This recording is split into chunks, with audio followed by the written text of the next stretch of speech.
Courageous, focused, passionate, determined, honest, generous, loving, caring, beautiful.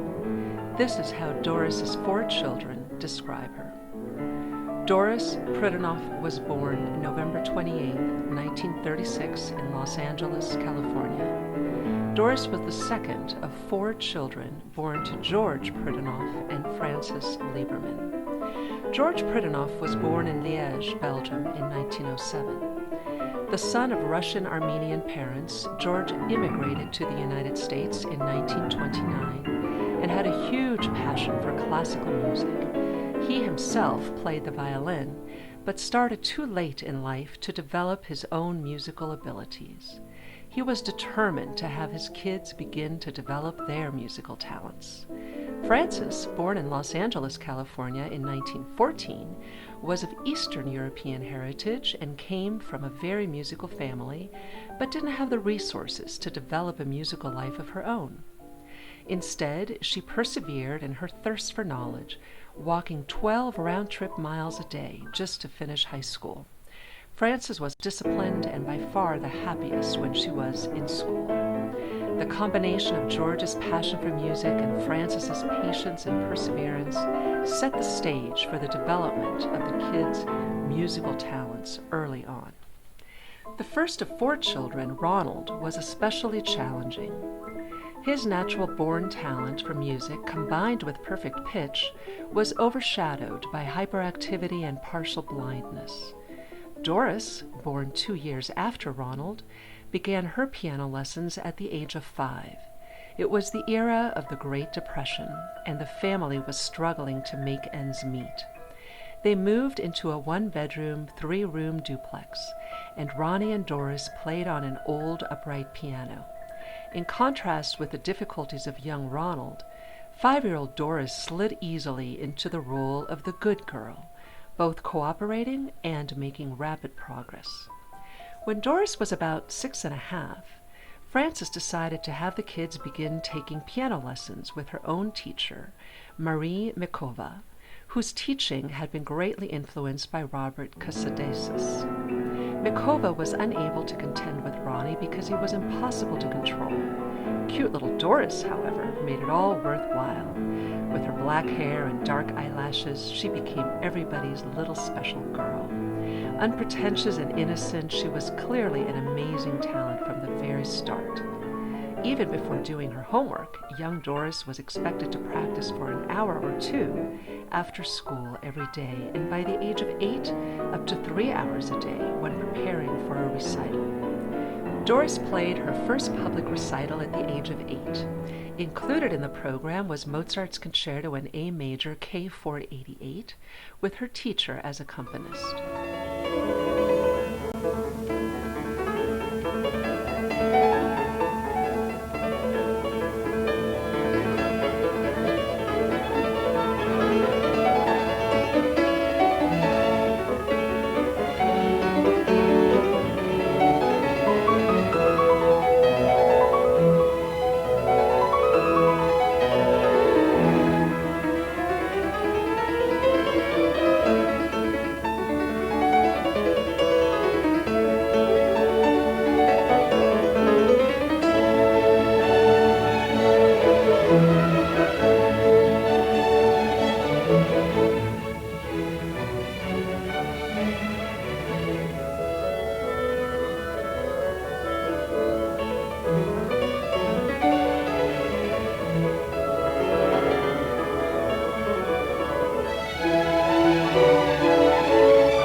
year later, she played her second public recital, where she included Beethoven's Sonata, Opus 2, Number 3. Because of these recitals, she was asked to audition for Dr. Richard Lehnert, conductor of the Pasadena Symphony. The audition was set up in his home in Los Angeles. Doris had no idea at the time what the significance of this moment would be, nor could she have ever imagined the recognition that was about to follow when he said the magic words, "Yes, you can play with the Pasadena Symphony." Doris loved Dr. Lehnert from the beginning because he was so kind to her. His kindness and positive feedback had a huge and lifelong imprint on Doris's life. The next thing she knew, she was scheduled to play on March 9, 1945, with the Pasadena Symphony. The event was a children's concert, and the newspapers reported that she was 9 years old, even though she had actually just turned 10. Doris was extremely excited, and even more so after rehearsing for the first time with the orchestra. A really special part of the excitement was getting a new dress for the occasion. The family had very little money, but this was a special occasion. Doris clearly understood this because she got to buy such a fancy white organdy short dress with matching ribbons for her pigtails that she braided herself. And the black patent leather shoes were just spectacular. The big day arrived. Doris remembers noticing flowers everywhere, a strange thing to observe when a little girl is backstage ready to walk out in front of an audience. She remembers distinctly that she was not even the least bit nervous. Doris sat at the piano, listened to that beautiful opening tutti, and then dove into the Mozart concerto, playing it with the flashy and longer Reinecke cadenza, not Mozart's. The audience applauded, demanding encores, and Doris played too. She remembers people flooding backstage asking her for her autograph and happily signing Doris Pritanov on their programs. Her career had officially begun. Immediately after the concert and by popular demand, Doris was asked to return in 3 weeks to repeat the performance, this time in the Pasadena Symphony's regular concert series. It was the same Mozart concerto, but this time she showcased 2 different encores, one of which was the Johann Sebastian Bach Fugue in C-sharp major from Book 1. To this day, she still wonders, how did I do that? This was truly one of the most monumental experiences in her life, and of course unbelievable for her parents, especially her over-anxious father, who of course already thought that she was the greatest talent in the universe. The newspapers published her photograph along with rave reviews about the concert. She was truly overwhelmed. Another concert opportunity came her way about a year later when she was asked by Hollywood composer-conductor Franz Waxman to play the same Mozart concerto with his orchestra. This time she was nervous and played a less than perfect first measure. Though she recovered right away and gave a great all-over performance, this new anxiety was a very different feeling than the first time she had performed it in Pasadena. At 10 years old, Doris won the Los Angeles Music Teachers Association competition, playing the Mendelssohn Rondo Capriccioso. There's a young lady by the name of Doris Fridano. Did I pronounce it properly, Doris? Yes. Well, I'm very anxious always to get the names right on the program. Have you been up on the program before? No. Well, I understand that you have made a good many public appearances at the piano. Is that right? Yes. How old are you, by the way? 10. 10 years old. What are you going to play on this evening's program, by the way? I'm going to play the Rondo Capriccioso of Mendelssohn. All right. Will you be seated at the piano, please? This is Doris Fridano, who will play Rondo Capriccioso by Mendelssohn.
When Doris turned 11, she started studying with Agnes Niehaus, who was a student of Carl Friedberg from Juilliard.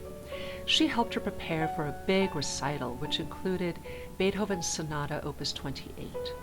She also helped her learn the Tchaikovsky Piano Concerto, one of Doris's favorite pieces at that time. When she was 13, she auditioned to study with Rosina Levine at the 6-week summer program at the Los Angeles Conservatory. Doris remembers this experience as traumatic. Though her new teacher acknowledged her great talent and said she played very instinctively, every lesson was also filled with criticism and some amount of humiliation. Feedback, which was always given in front of other people, was focused on what was wrong rather than what was right. This was a very different experience to have a teacher so focused on the negative. After her initial audition, where she was embarrassed by her father's interruptions as he attempted to direct part of what Doris played for the judges, Levine made it clear from then on who was in control at the lessons. Many times this happened at the expense of Doris's feelings. This experience, too, probably contributed to her teaching style later in life, experiencing how damaging that kind of humiliation can be to a student. In spite of that, she walked away with many new suggestions and focuses, including harmony, theory, and sight reading. One of the greatest gifts that she learned from Levine was the technique of practicing in rhythms, a method that she has relentlessly bestowed upon her own students. Then, at almost 14 years of age, Doris met her next teacher, the brilliant and inspiring Richard Bulig. Bulig was a godsend after Rosina Levine. He told Doris that her playing reminded him of Myra Hess, a huge compliment to Doris. Bulig himself had been a student of Leschetizky, who had been considered the greatest teacher of the 19th and 20th centuries. Leschetizky had studied with Czerny, who had studied with Beethoven. This made Doris a fifth-generation student under a very famous teaching line in the history of music. Although Doris doesn't take herself that seriously, she gets a kick out of getting to tell her students that they are the sixth-generation students of Beethoven. Doris studied with Richard Bulig until his death. She remembers her last lesson, which wasn't very good because she hadn't practiced. He told her he didn't want her to turn into a sloppy pianist, so Doris went home and practiced, looking forward to her next lesson. Bulig died before he got a chance to see the results of her last effort. Immediately after his death, Doris began a 5-year run under the direction of well-known teacher Lillian Stieber. For 3 years, she studied with Stieber privately, and then received a scholarship to the University of Southern California, where she continued to study with her for another 2 years. Some of the highlights of that 5-year period included winning the UCLA piano competition, winning the TV debut competition under the unanimous voting of a panel of 12 judges, and first place in the Downtown Businessmen's Association competition, where she was voted in by well-known judge Dmitry Tiomkin. This last competition got her a 4-year scholarship to USC.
At the age of 19, Doris came full circle with her conductor and childhood mentor Richard Lehnert when she entered and won the Pasadena piano competition.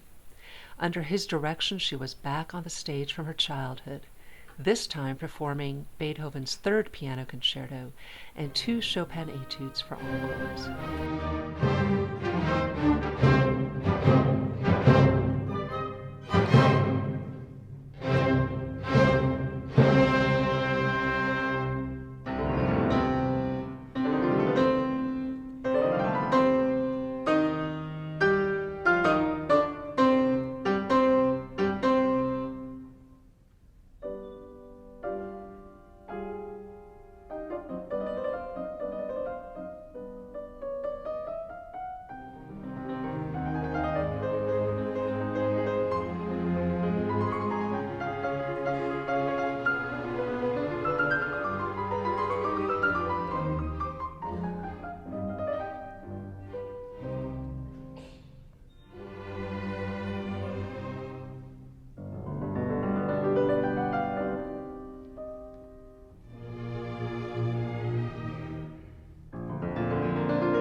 Then, as a result of her performance with the Pasadena Symphony, Doris was invited to be the soloist, this time playing the Franck symphonic variations with the Anaheim Symphony.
Doris, with her striking looks and long black hair, coupled with her talent and energy at the piano, wowed the audience once again. But this was a pivotal moment and changed the course of her future, because it was on that stage that she met her husband, 25-year-old concert violinist Oswald Lehnert, otherwise known as Ozzy. He pursued the beautiful young Doris immediately, using the great pickup line, "We should play sonatas together." Little did either of them know at that time that the sonata they played together would last 57 years and counting. Following that performance, she once again auditioned for Rosina Levine and was asked by her to come to Aspen for the summer program and then to come to Juilliard to audition. While in the summer program, Doris won the Aspen Concerto competition with the Beethoven Emperor Concerto.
Working with Madame Levine this time was a very different experience for Doris, a very positive one. That fall, Ozzie got a job at the Hartford Conservatory in order to be closer to her, while Doris headed for New York and auditioned at Juilliard. She received a scholarship and continued her studies with Rosina Levine. That following January of 1958, Doris and Ozzie married. Madame Levine insisted that Doris audition to become a special student in order to maintain her scholarship, which required being able to play at a graduate level by Juilliard standards. Doris commuted for the next year and a half for her lessons with Levine, making the 200-mile round-trip journey every week.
In the fall of 1960, Doris left Juilliard and started teaching at the Hartford Conservatory.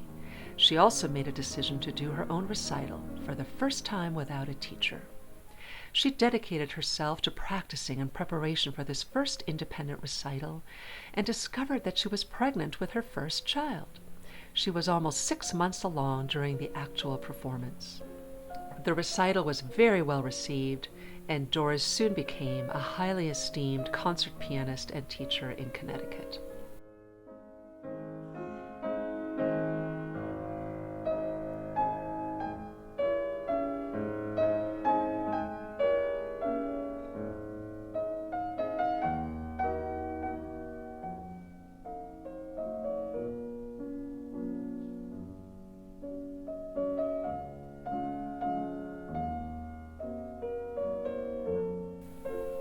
On June 17, 1961, Doris gave birth to her first of 4 children, daughter Mara Teresa. Only 2 months later, in a post-pregnancy follow-up with the doctor, she discovered that she was already pregnant again. Now 7 months along with baby number 2, Doris performed Brahms's first piano concerto in D minor with the New Brittany Symphony in Connecticut. In the meantime, Ozzie entered the Tchaikovsky competition and practiced with Doris as a duo in preparation for that performance.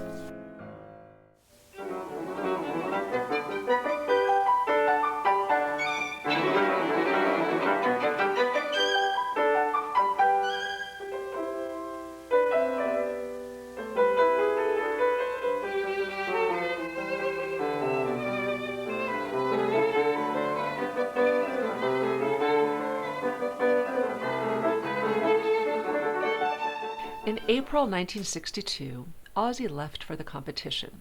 After he returned, Doris gave birth to their second child, Oswald George. Ozzie then left for Switzerland to study with Joseph Szigeti. Doris was now at home with a 1-year-old daughter, a 1-month-old son, and 11 dogs. In Switzerland, Ozzie began studying with famous violinist and teacher Joseph Szigeti. Doris spent the summer, meanwhile, trying not to lose her mind juggling babies and practicing. She was now working on preparing for the Mozart double piano concerto with her brother, renowned pianist Eugene Pritanov. Eugene had come from the Curtis Institute, where he studied with Rudolf Serkin, and rehearsed with Doris while helping her with his new niece and nephew.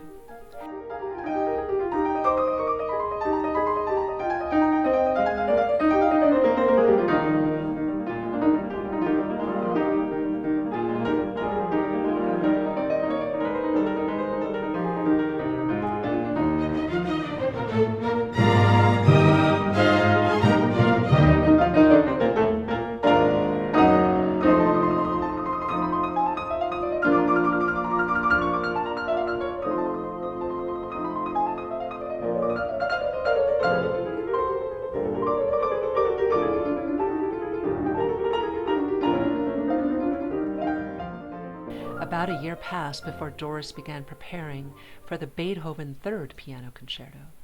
At this point, Doris had quit teaching at the Hartford Conservatory and was only teaching privately at home.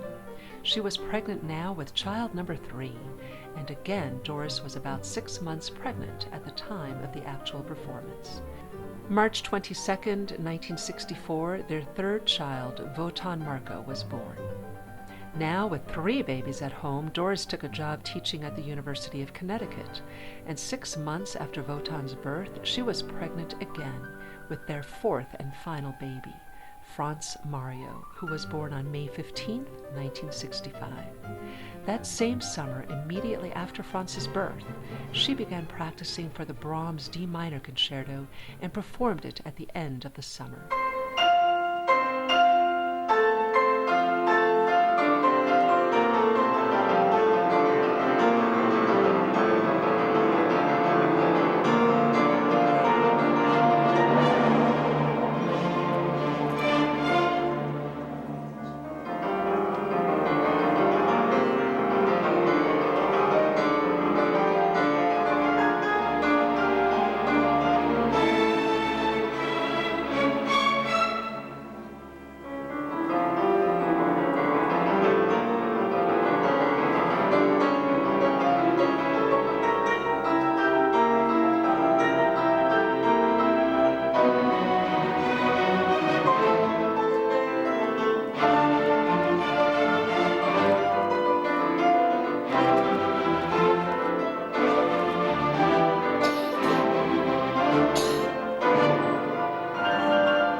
Ozzie was now teaching full-time at the University of Connecticut. Doris recalls the insanity of that time, now wondering how she ever juggled it all. Nursing baby Franz in one arm, while practicing with the other arm, it was quite the daily accomplishment in the Lehnert house, just to keep up with 4 children under 4 years of age. At this point, Doris was just 28 years old. That summer and the next, Ozzie Sr. was invited to play at Rudolf Serkin's Marlborough Festival. He ended up participating in that festival in 1965, 66, and 67, the final summer bringing the family with him. It was there that he met Pablo Casals, who would later grant him the right to use his name for the renowned Pablo Casals Trio in 1972. In 1968, the Lehnert family decided it was time for a change. They rented their small house in Windsor Locks, Connecticut, and hit the road for California by way of Colorado, where Ozzie auditioned for a position at the University of Colorado, Boulder. In 1972, Ozzie became the conductor of the Boulder Philharmonic Orchestra, and for the next 25 years held that position, building the orchestra's popularity tremendously and starting new traditions like bringing the annual Nutcracker Ballet to Boulder. From 1968 through 1975, Doris raised her children and started to build a strong foundation of private students.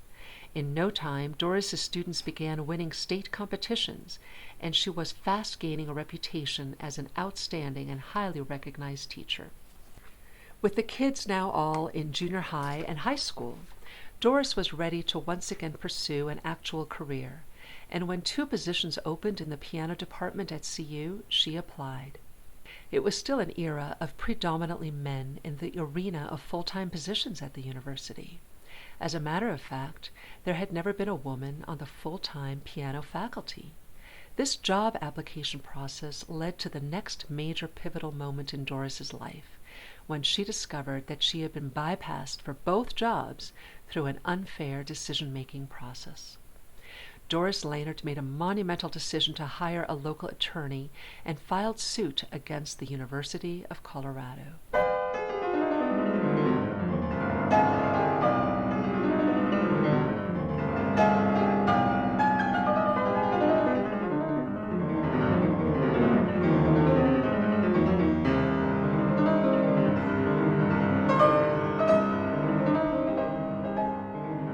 This legal process would consume her time for the next 2.5 years as the suit was arbitrated by a panel of experts.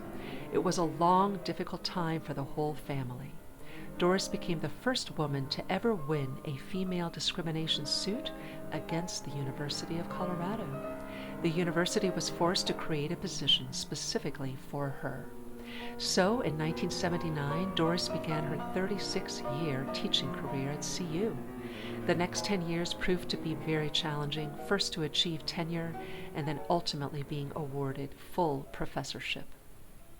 During her decades of teaching at CU, Doris's students have won countless local, state, divisional, national, and international competitions. She became one of the foremost teachers in the United States and has traveled to give masterclasses, recitals, and concerts all over the United States, Europe, Asia, and Australia, not only as a soloist but also performing with her husband Ozzy as the Lehnert Duo, and even played concerts with the addition of son Ozzy Jr., a cellist, as the Lehnert Trio. In her career, Doris has been the recipient of 3 highly prestigious awards. In 1976, she received the Governor's Award for Teaching. In 1991, Doris received the SOAR Award from the University of Colorado, a nomination originating from students, and then in 2011, she won the Presidential Scholars Recognition Award.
Doris's love for her students and their love for her go way beyond just the typical piano teacher-student relationship.